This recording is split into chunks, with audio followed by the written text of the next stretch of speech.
এক দাদি তার বাগানে আনার চাষ করে।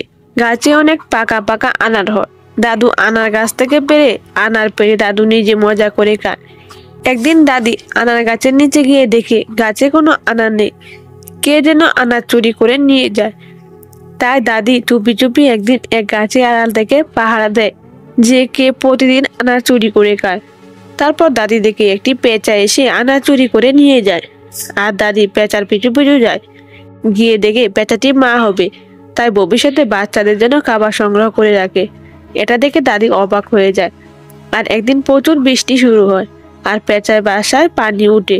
হঠাৎ দাদি পেঁচার কথা মনে পড়ে, তাই দাদি ছুটে গিয়ে দেখে পেঁচার ডিমগুলো পানিতে ডুবে যাচ্ছে। আর দাদি তখনই ডিমকে পেঁচাকে নিয়ে আসে। কয়েকদিন পর পেঁচা ফুটফুটে বাচ্চা হয় আর দাদি ও পেঁচা মিলে অনেক মজা করতে থাকে। আস্তে আস্তে অনেক গভীর সম্পর্ক হয়ে ওঠে পেঁচা এবং দাদির মধ্যে।